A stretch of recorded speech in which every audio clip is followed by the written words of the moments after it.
Hey my name is Mita, welcome to my mini blog. আমি এসেছি আমার ফ্যামিলির সাথে দার্জিলিং আর সৌরিনী ট্রিপে। আজকে সৌরিনীতে ডে 2। আমরা সকাল সকাল রেডি হয়ে বেরিয়ে পড়েছিলাম সাইট সিন করতে। আর আজকে ওখানে একাদশী হওয়ায় সকালে আমরা দেখতে পেলাম এইরকম কিছু ভাসানের দৃশ্য।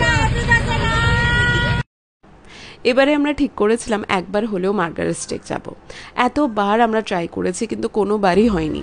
অন দি ওয়েতে অনেকবার মার্গারেট স্টেক দেখেছি, কিন্তু মনে হয়েছে অনেক তাড়াই আছি বা অনেকটা টাইম ওয়েস্ট হয়ে যাবে, গেলে আমরা লোকেশনে পৌঁছতে পারবো না, তাই কোনোবারই ঢোকা হতো না কোনো না কোনো রিজনে। তাই এইবারে যেহেতু সৌরিনী এতবার ঘোরা, আমরা ঠিক করেছিলাম সাইট সিনের টাইমে একবার হলেও আমরা ঢুকবো।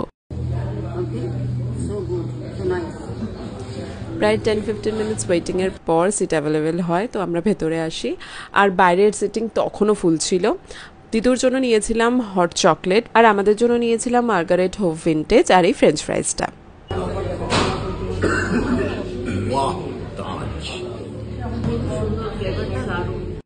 আমার ফ্যামিলির সবার রিভিউ দেখেই বোঝা যাচ্ছে যে সবার কতটা ভালো লেগেছে। অ্যাকচুয়ালি এখানে সব টি লাভারদের ভালো লাগবে, যারা বিভিন্ন ফ্লেভারের টি টেস্ট করতে চায়। যাই হোক, এখান থেকে আমরা বেরিয়ে চললাম নেক্সট স্পটের দিকে, যেটা ছিল নেতাজি মিউজিয়াম। আমরা এর আগেও বহুবার ট্রাই করেছি এখানে আসার, কিন্তু প্রত্যেকবারই এটা বন্ধ থাকায় আমরা এখানে গিয়ে উঠতে পারিনি। তাই এবারে আমাদের টার্গেট ছিল যেগুলো আমাদের হয়নি পাস্টে, সেগুলো এবারে এসে কমপ্লিট করার। তাই আমরা মনে প্রাণে চাইছিলাম যেন এইটা বন্ধ না থাকে। এই হোপ নিয়ে আমরা যখন গিয়ে পৌঁছাই জানি মিউজিয়াম বন্ধ। জানি না কি করে কোইন্সিডেন্টলি এভরি টাইম মিউজিয়াম বন্ধের দিন আমরা কার্শিয়াংয়ে সাইট সিন করতে আসি। কিন্তু এবারে ভেতরে ঢুকতে না পারলেও আমরা ওপরে এসে আশেপাশটা ঘুরে দেখি, কারণ আমাদের গাট ফিলিং কি নেক্সট টাইমও আমরা যখন আসবো এটা বন্ধই থাকবে। যাই হোক, এখান থেকে বেরিয়ে আমরা যাই নেক্সট স্পটে। দেখা হচ্ছে পরে মিনি ব্লগে। টাটা।